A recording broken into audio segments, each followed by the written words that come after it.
Bom dia, meu amigo e minha amiga. Que bom estarmos juntos em mais um devocional de fé, meditando na Bíblia, a palavra de Deus. E agora com uma novidade, o devocional também está disponível em vídeo. Se você quiser, você pode nos assistir, participar e compartilhar o devocional também em vídeo para os seus amigos. Deixa eu fazer uma pergunta para você. Você conhece o poder da palavra de Deus? Você sabe o poder que tem quando você testemunha sobre Jesus? Você tem a dimensão espiritual do que isso significa? Sobre isso vamos meditar hoje no livro de Lucas, capítulo 14, do versículo 1 até o versículo 7. Você é meu convidado para ler na sua Bíblia e acompanhar conosco. Em Icônio, Paulo e Barnabé entraram juntos na sinagoga judaica e falaram de tal modo que veio a crer grande multidão, tanto de judeus como de gregos. Mas os judeus incrédulos incitaram e irritaram os ânimos dos gentios contra os irmãos. Entretanto, demoraram-se ali muito tempo, falando ousadamente no Senhor, o qual confirmava a palavra da sua graça, concedendo que por mãos deles se fizessem sinais e prodígios. Mas dividiu-se o povo da cidade. Uns eram pelos judeus e outros pelos apóstolos. E como surgisse um tumulto dos judeus e gentios, associados com as suas autoridades, para os ultrajar e apedrejar, sabendo eles, fugiram para Listra e Derbe, cidades da Licaônia e circunvizinhança, onde anunciaram o Evangelho. É interessante que a palavra de Deus ela não é uma palavra qualquer. Quando eu e você anunciamos para alguém a palavra de Deus, falamos a respeito de Jesus, nós começamos a mexer com o mundo espiritual. Uma das coisas que a palavra de Deus produz é a fé. Ela faz com que o ouvinte desperte para a sua fé. Por isso, quando eles falaram de tal modo, o povo passou a crer.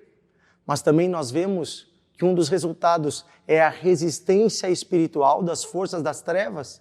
Sim, assim como Deus existe, Deus fala por meio dos seus filhos, pela sua palavra, pelo seu espírito, também Satanás tem os seus e vai usar as suas armas e artimanhas para tentar impedir as pessoas de crerem e serem salvas pela palavra de Deus. Portanto, eu e você somos chamados a testemunhar, anunciando o evangelho fielmente, falando aos nossos vizinhos, amigos, aos nossos filhos, sabendo que isso vai produzir, sim, fé, mas também vai produzir, muitas vezes, resistência espiritual. Resistência de forças malignas que vão tentar impedir com que as pessoas recebam a palavra de Deus. Qual foi o resultado? Os apóstolos se calaram? Não. Paulo e Barnabé mais ousadamente pregavam. É isso que eu quero dizer para você. Quando as trevas se levantam, eu e você não devemos temer e nem baixar a guarda, porque nós não estamos falando de nós mesmos, nós estamos anunciando o nome poderoso de Jesus. Não precisamos ter medo algum, porque o Senhor é conosco. Como diz o Salmo 23, ainda que eu passe pelo vale da sombra da morte, não temerei mal algum. Muitas vezes Deus nos leva a lugares sombrios para anunciar o Evangelho. Nos leva diante de pessoas que estão em dias difíceis e que podem muitas vezes até ser usadas pelo inimigo para tentar nos ferir. Porém, maior é o que está conosco. Porém, maior é aquele que nos chamou e devemos, cheios de fé, continuar falando com amor e graça e ousadia a palavra de Deus. E há uma coisa interessante, quando nós falamos de uma palavra que não é nossa, mas é palavra de Deus, o Senhor confirma a sua palavra.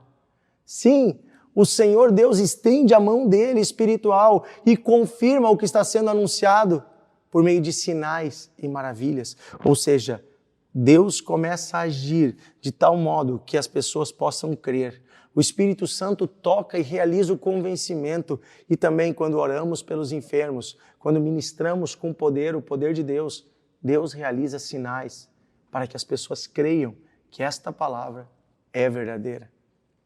O chamado da palavra de Deus a nós é nos mantermos fiéis à sua palavra, mesmo que o mundo inteiro se volte contra nós. E de fato, nos dias que vivemos, somos desafiados a isso, porque há uma oposição sistemática, política, social, ideológica contra a palavra de Deus. Mas está tudo bem. A Bíblia diz que muitos se embranqueceriam, muitos se purificariam, mas muitos também andariam no seu mau caminho. Nós devemos guardar o nosso caminho até o fim, porque um dia estaremos diante do nosso Deus e dele receberemos o like, né, o favor, o abraço mais valioso de todos, quando ele olhar para nós e disser: filho bom, servo bom e fiel, entra para o descanso do teu Senhor. Vamos orar nesse dia? Querido Deus e Pai, eu quero pedir que o Senhor revista esse homem, esta mulher, este irmão, este amigo com a tua presença, de tal modo que não haja medo e nem vergonha de anunciar o que Jesus já fez, mas pelo contrário, esta pessoa tenha coragem que vem de ti, tenha ousadia e o Senhor confirme a tua palavra. Confirma, Senhor, no coração do filho, do neto, dos colegas de trabalho, dos vizinhos, de tal modo, Senhor, que essas pessoas possam ser salvas. Senhor, nós nos levantamos agora contra toda a força espiritual do mal, contra todo espírito maligno que se levanta contra a verdade. Nós repreendemos agora. Satanás, tira tuas mãos da vida deste familiar, deste amigo, deste lugar de trabalho, desta família. Tira tuas mãos. Nós te ordenamos isso. Saia em nome de Jesus. Declaramos a mão e a providência de Deus sobre ti e a tua casa. A proteção do Senhor te guardando por onde você passar. Eu peço que o Espírito Santo esteja sobre ti, que o Senhor te guie e te abençoe, em nome de Jesus. Amém? Queridos amigos, sejam vocês também evangelistas, compartilhem esta palavra, para que mais pessoas possam ouvir e assistir o devocional e serem abençoadas todos os dias.